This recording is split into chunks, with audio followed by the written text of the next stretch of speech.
Picture this. You're in front of your latest prospect, closing the biggest deal of your life.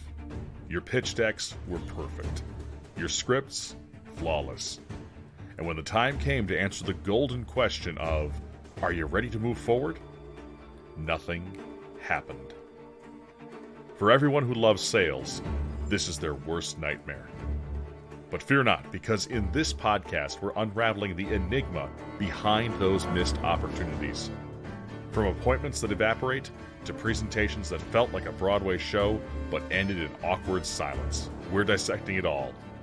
Welcome to Love Your Sales.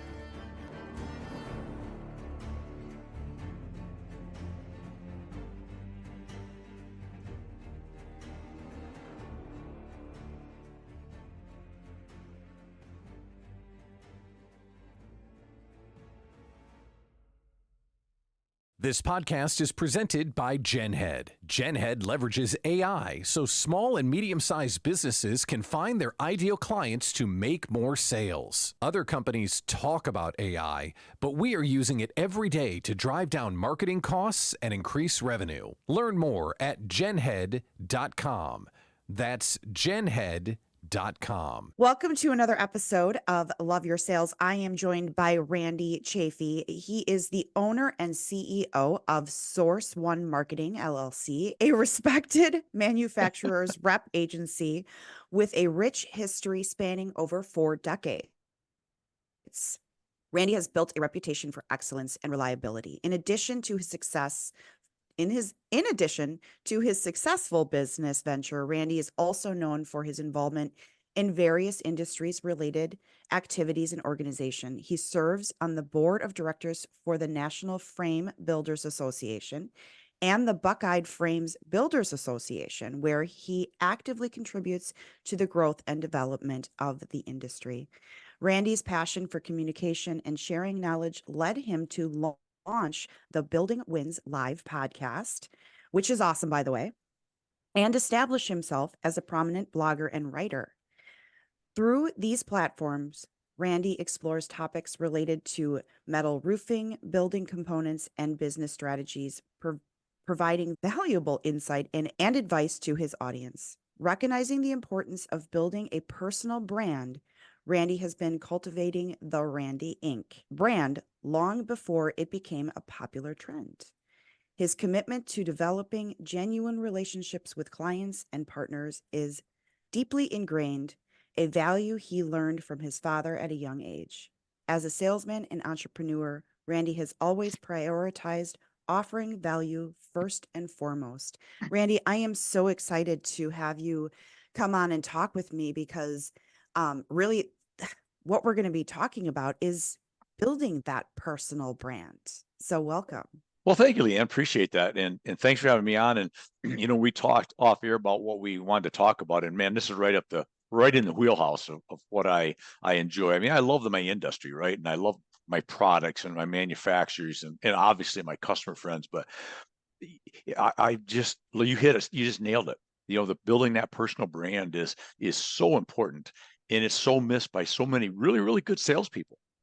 And what they could do, however good they are, what they could accomplish if they would work on building that personal brand. And if they're not anywhere near where they want to be, they haven't even scratched the surface. But so thank you for having me on, and thank you for sort of talking about something that I'm passionate about.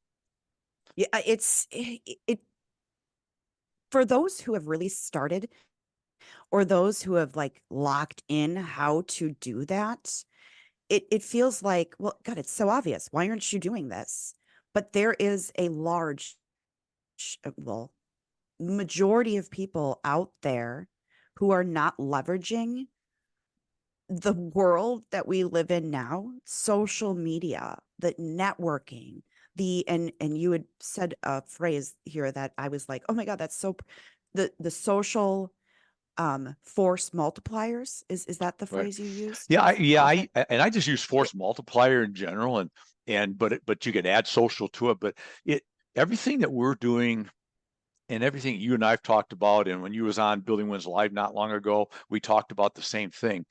That if you take all the virtual, all the digital, all the social, all those things, and use those. It's such a compounding effect that and it becomes a force multiplier, 10x, 100x, 1000x. I don't know how many zeros you want to put on that. It's a lot, and it's not that hard, and it's fun, and it takes a very little time comparatively to what a lot of people think. One thing that I explain to people a lot of times is, man, you must spend we see all the time, you must spend so much time. I spend some time, of course. If it's worth doing, you spend some time with it. Right. But the amount of time that it would appear that I spend versus the time that I actually spend is small, really. And the benefit is huge. I spend a few minutes putting together a blog or a post or write an article, or articles take longer. But you know what I'm saying? A lot of the digital stuff we do, it's 2.5 minutes of a thought pops in my head, and I grab my phone, literally writing down the road, and do a quick video, boom, boom, post it out to all the platforms. And I just talk to thousands of people while I'm still driving down the road to my next in-person contact, right? Right. And there are a lot of people who, I mean, they do their podcasts while they're, and I don't necessarily recommend this, but they do their podcasts while they're in their car, and all of a sudden they're like, oh, I have this brilliant idea. I got to get it recorded.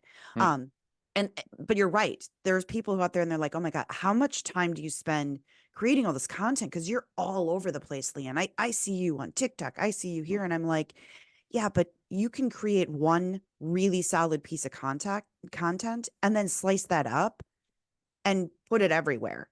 And people are like, oh my gosh. Yeah. I mean, how much it really, once you figure out how to do it. And that was the struggle that I had was, how do I even begin? Like, what do I use to create this? If writing is your thing, if creating a video is your thing, how do you begin? And then get it down to a science where you're like, oh, this is going to take me 5 minutes. I can bang this out. I can get this thought out. And then I'll have 3 pieces of great content that I can use in different platforms, different ways that have, and here's the important thing, and have value to an audience. Right. And for the most part, if you are intelligent, if you are, giving value, you're going to find an audience that is going to be interested. Absolutely. Now, obviously there's caveats to that, but how did you start? I mean, and you said you started long before you even realized that you were.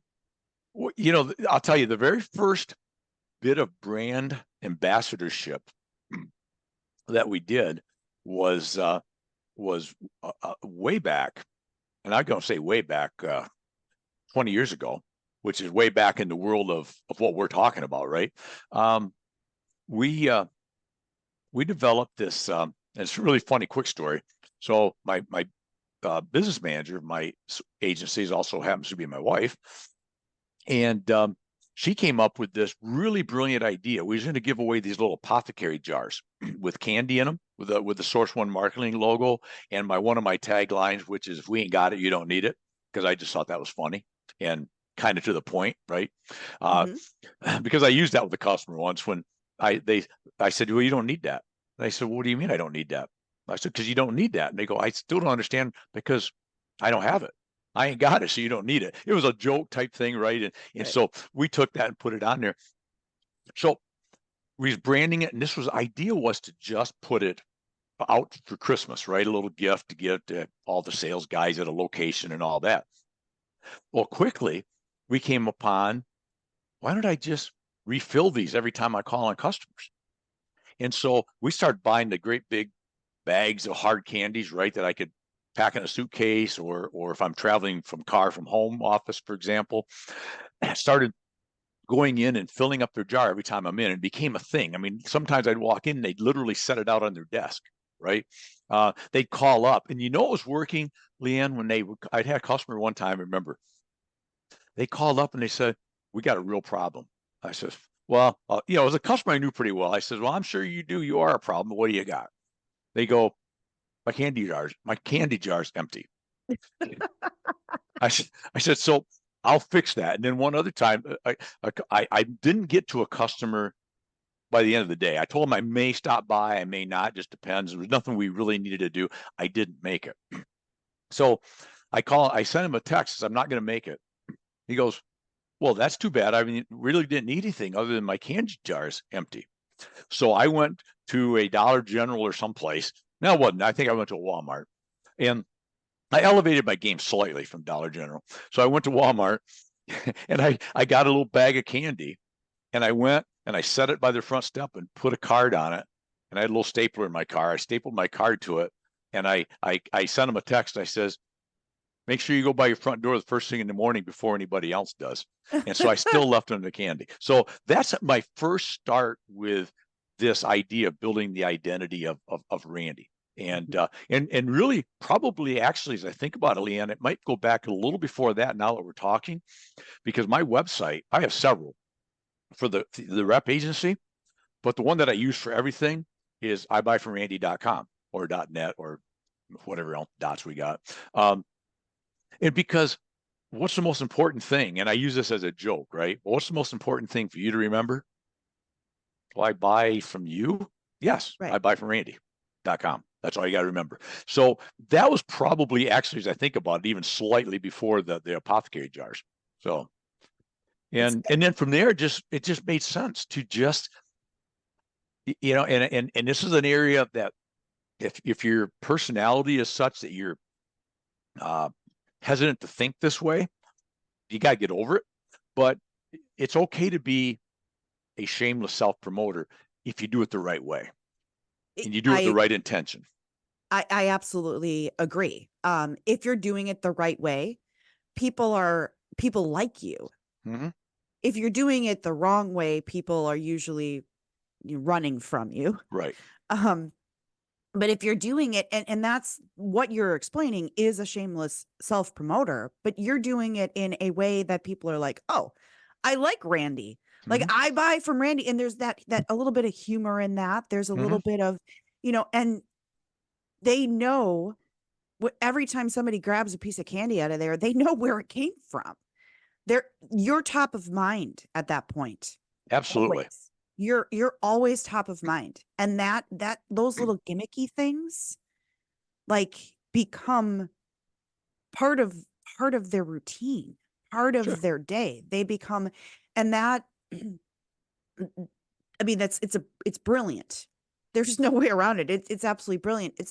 I once, back in the day when you were still not, road warriors were still knocking on doors, which there are still, but after COVID, things changed a great deal. I mean, I'll be honest, after COVID, I never really got back to being that true road warrior while I was knocking on doors. I think that kind of ended. And it's slowly gotten back out there, especially in a lot of industries. It's finally in full force. But for a long time, even after that, companies were locking their doors so that you couldn't even walk in. Exactly. Like, okay.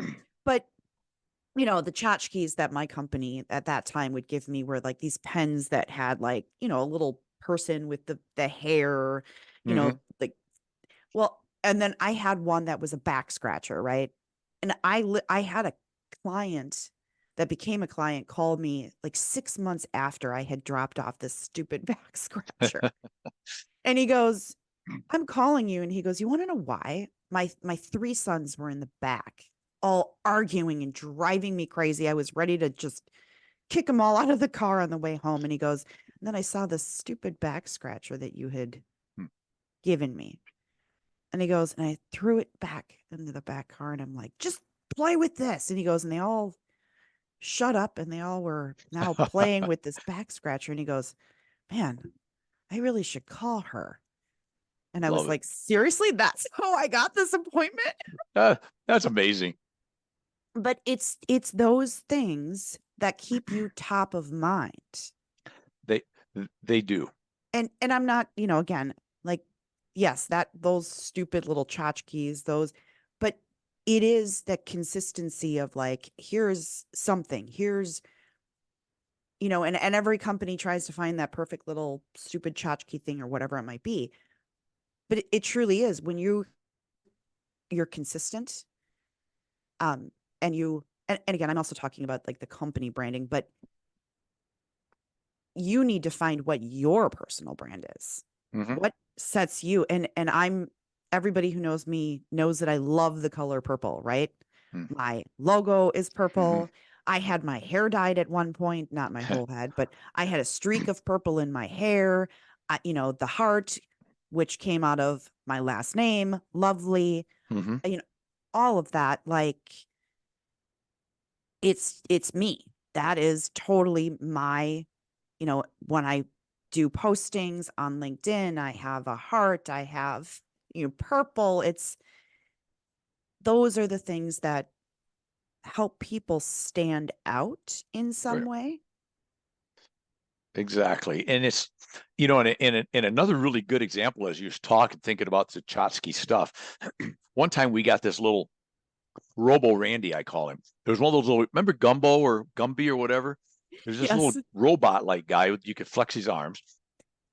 And it had a little, you pulled the little tab out of it and it's got a little hawk in it, right? And so you could fold it. So what I would do is I'd take, a pen and stick it in the one hand. And then I'd set it with a business card in the other hand, and I'd walk in and set it on the guy's desk, right, and give it to him. And people loved that because it was goofy. It had "I buy from Randy" on his belly, right? And Right. it was different. It was goofy. Everybody else gave him some pads and a pen, and I do that too. But yeah, okay, I'll put that in a pile of 1,000 other pens and pads I've got, right? And plus, what I found with pads and pens is most companies nowadays have their own anyways. They'd rather be handing out their own as opposed to mine. But the funny thing is that was years ago, Leanne. And the other day, a great customer friend of mine, we go back 25 years, sends me a picture out of the blue.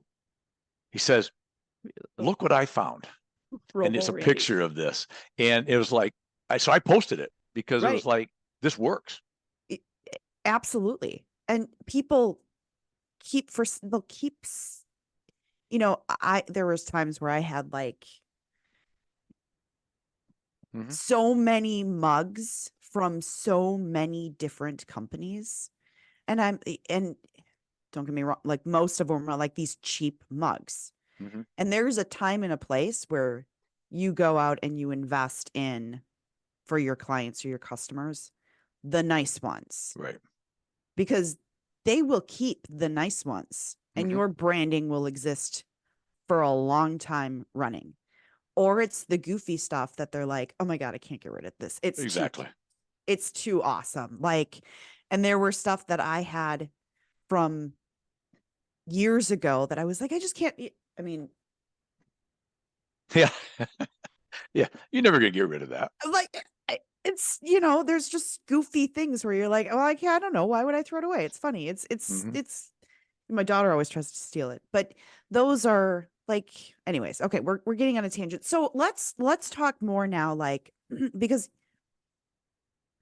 blogging and social media, and how do you, when you're out there speaking, when you're out there giving talks, how do you recommend, how do you teach, train people to utilize social to really push themselves forward, especially if they are an employee?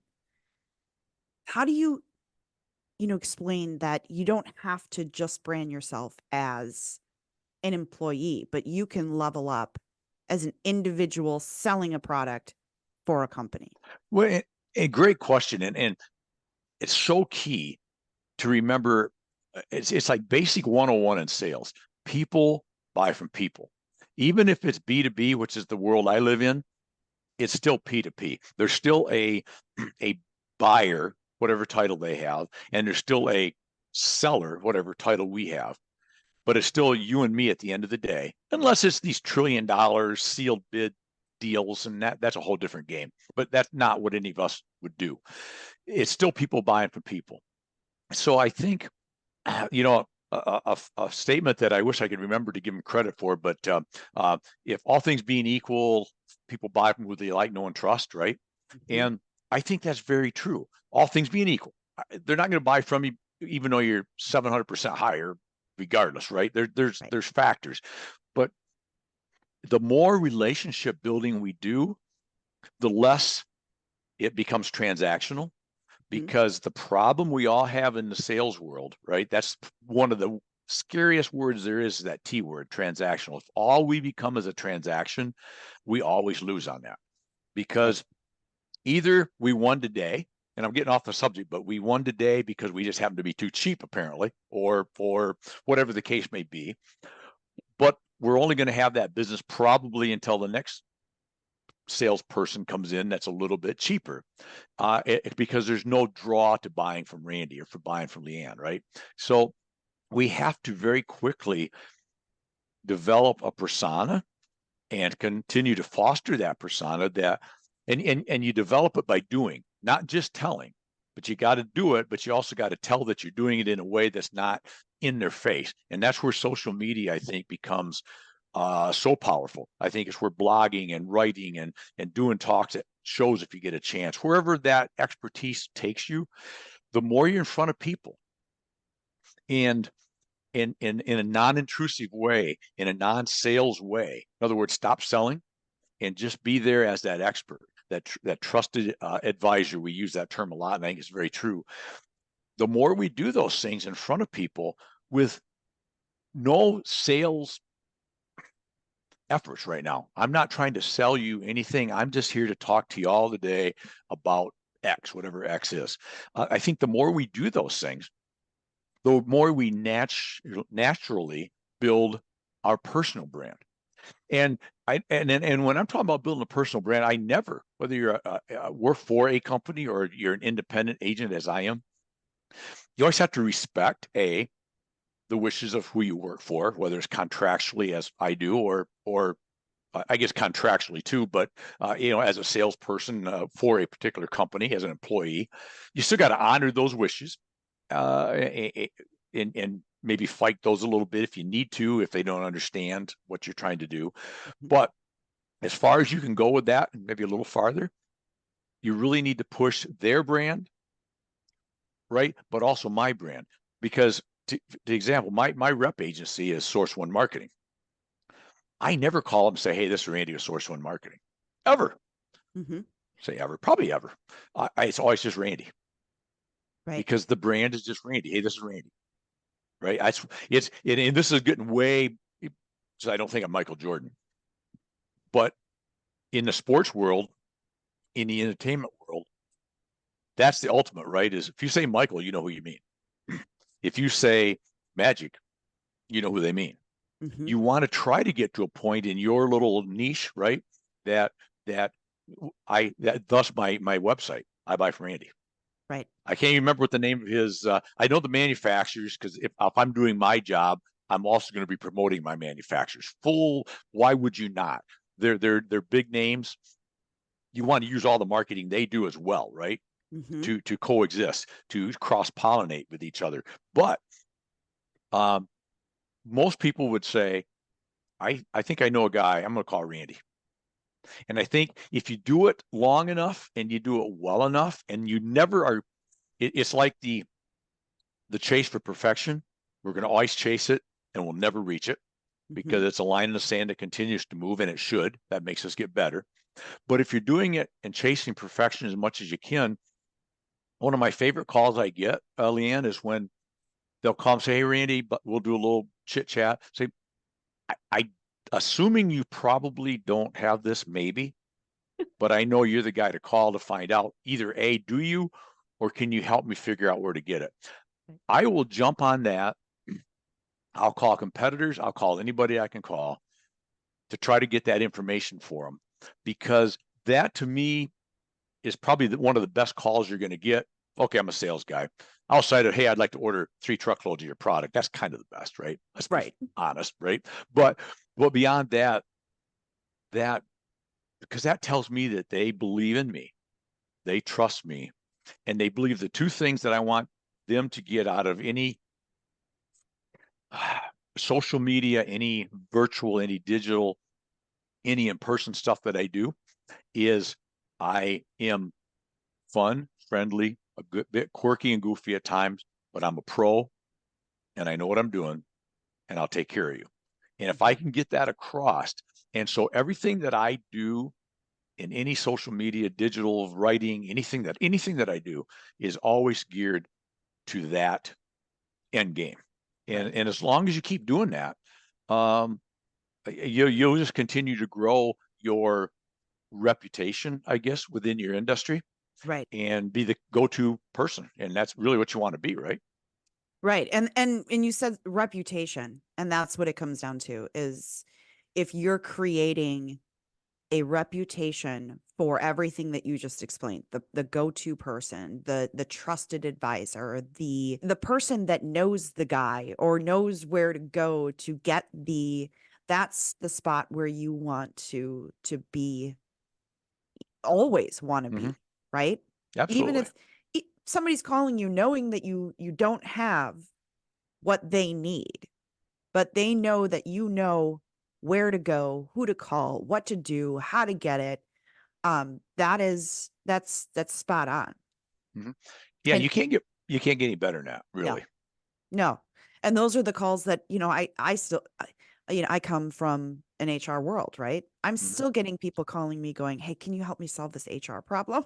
Oh, sure. Like, no, like, but sure, why Yeah. not? Well, okay, I'll give you a little advice. I may not have said this, but here's what you might want to do. Right. Yep. Because, in my previous life, that's how I branded myself. And then I did that shift, and I'm like, and it was scary because when you're known so well in your community one way and you shift and go, okay, well, I'm going to go from HR lady to sales lady. People go, wait, I'm confused. Hmm. Um, and for me, the pivot was easy because I was a salesperson in the HR world. Sure. And then it was just like, hey guys, you know that I was actually selling the HR services. I wasn't the HR. I know I have an HR background, but, and they went, oh yeah, right. Okay, we get it. Yeah. But again, that's powerful when people know you so well one way, and they're like, I'll just call her because she knows somebody. Right. Yep. You want to be the person that knows the person or Absolutely. has the solution. Absolutely.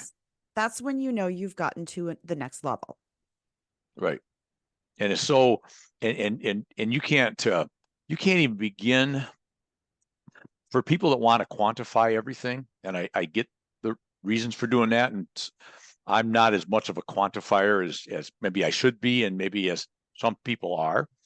But I happen to believe some things just fall into that black hole. I realize, but they just are what they are. Mhm. And I believe when you come to giving back, doing the right stuff, whatever that is, that you can't always quantify that, and you shouldn't even try to quantify that. I think if you just have to live with the idea that if I continue to do this all the time, and that's how I do it every day, at the end of the day, I'm just going to be way better off than if I didn't. And you just got to roll with that. Yes, and that is also what you just said, really hard for salespeople. Mhm. Because, well, I mean, let's just be honest, salespeople are kind of spazzy. Mhm. Oh, then no doubt we are. We're a weird breed. I will say that. So in the beginning, for me to be like, okay, I got to do this, I got to do, and here's my advice for, some of the younger salespeople listening. If you're not already doing this, you need to start immediately. Especially in the beginning of being a salesperson. Time blocking on your calendar is going to be what really, it's going to put you at next level if you're not already doing that. Because until you become a seasoned salesperson that is capable of and even seasoned salespeople do time blocking.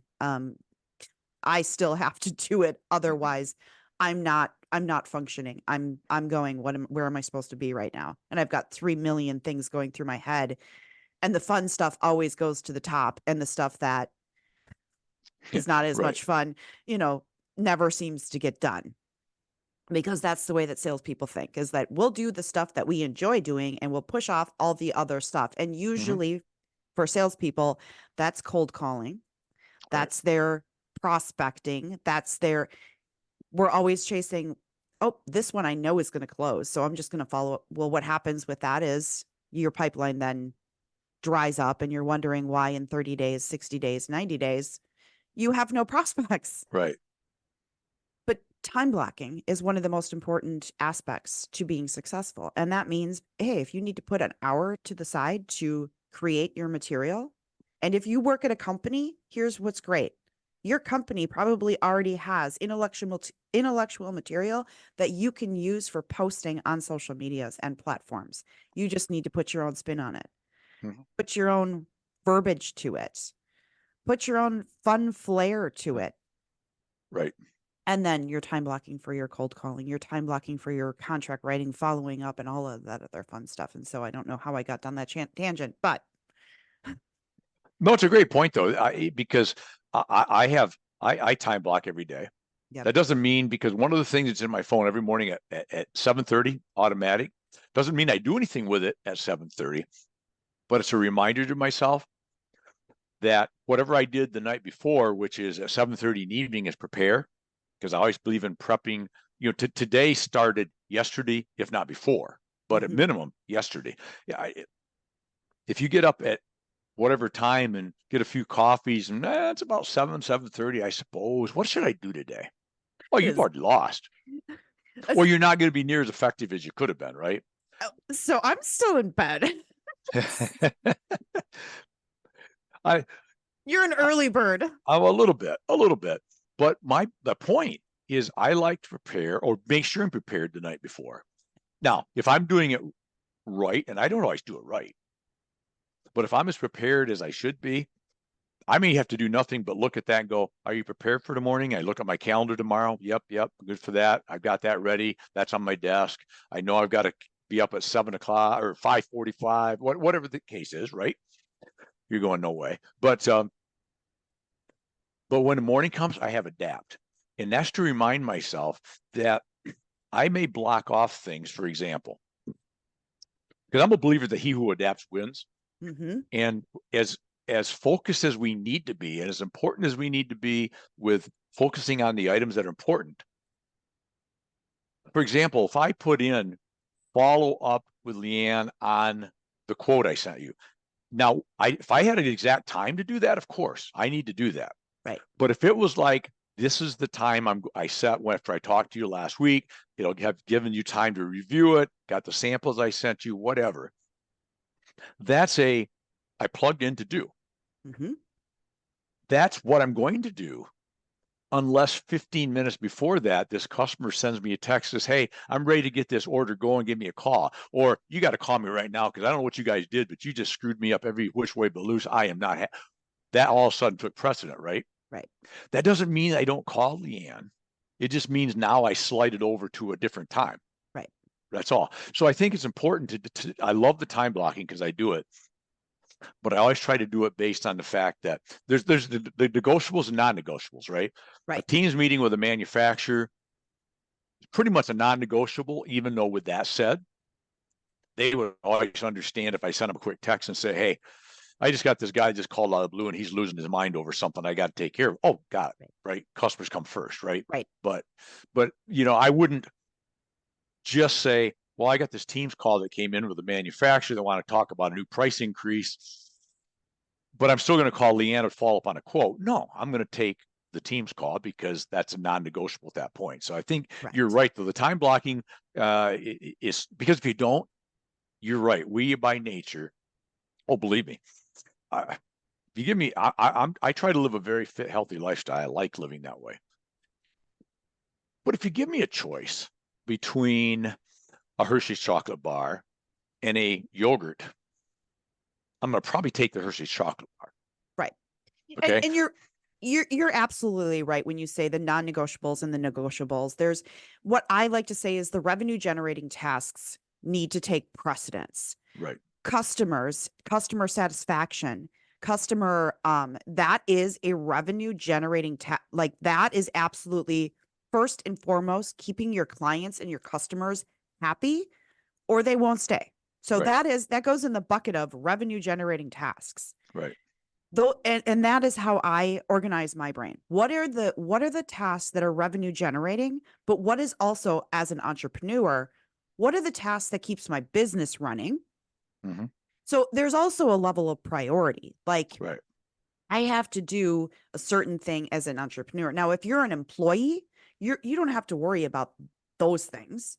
You need to worry about customer satisfaction, keeping them happy, but then you need to be doing revenue generate, and I'm using my hand here, That's but right.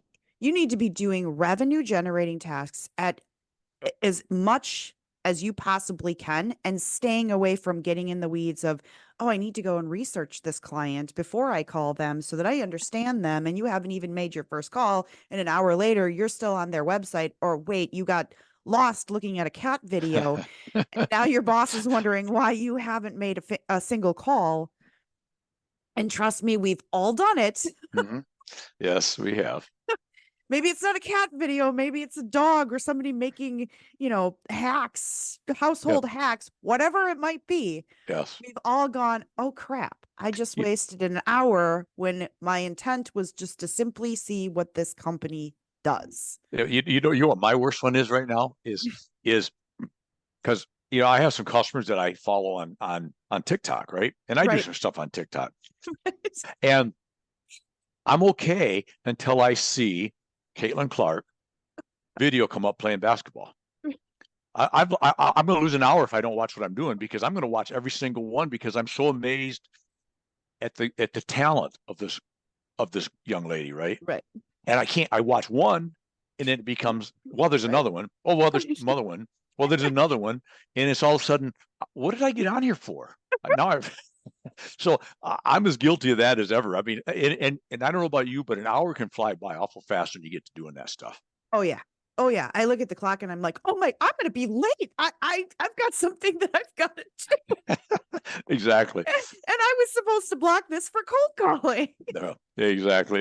It's amazing. So, but that's part of learning who's the most important person to manage. My opinion is yourself, right? Oh yeah. And that's part of managing yourself, because I know that if I get too far into stuff like that, I will literally set a reminder in my phone to go off in 15 minutes. Right. And I look at it and go, why is that going? Oh, I had something else I meant to do, you dummy. But you almost got to break that reverie, right? Because boy, it's easy to get into that. And being a believer in and a lover of the force multiplying effects that we've talked to social, it's easy for me to get into that and then not get myself back out of it, Right. because Wait, I'm in there all the time. I've lost days because, and you're right, because I'm posting on TikTok, I'm posting on Facebook. I've lost a half a day where I'm like, all I meant to do was go and update this post. And somehow I'm watching household kitchen hacks or household hacks, and I don't even care about them, but they're Right. wildly interesting. Mm-hmm. Like, Oh, I okay, know. so Randy, we are coming to time. I want to give you Okay. your 30-second shameless pitch before we wrap up. Well, I appreciate that. And thank you for the time. This is a fun conversation. If you're not, my shameless pitch is this. I'm Randy. Billy Wins Live podcast about once a week. On Fridays, we drop them. Leanne was just on. I think we drop you shortly. I don't know when this show is going to drop, but may have already been on by the time this drops. But we had a great sales conversation. Coming up with a new YouTube channel right now, Let's Chat with Randy, which is going to be very industry based for the metal roofing and post frame industry. Like we talked, Source One Marketing is my rep agency, and we're in the metal roofing and post frame building world. And I also, as you said, do a lot of writing, a lot of talking, working on a book. Just a big believer in social media and a big believer in the force multiplying effect. And if I can ever help anybody, I love to talk about all these subjects. And I network. I love networking. So if you have an interest in chatting about anything, I'm always open. iBuyFromReady.com is the easiest way to get a hold of me. You find my name anywhere on social media, it's probably going to be me. So that's it. I just love to Awesome. love what I do and do what I love. It's good stuff. Randy, thank you so much for joining me today. Your contact information will be in the show notes. So if you're looking to reach out to Randy, you can find his contact information on the show notes. So thank you so very much. Thank you. It's been amazing. Awesome stuff. Thank you much. Thanks for joining us for Love Your Sales. For more, connect with Leanne on LinkedIn and be sure to subscribe to the show and leave us a rating and review. We'd love to hear what you think. Looking for a way to take your sales process to the next level? Visit us at loveyoursales.com to find out more about how Leanne can take your organization to new revenue heights. And be sure to join us next time for more great ways to love your customers so they love your sales.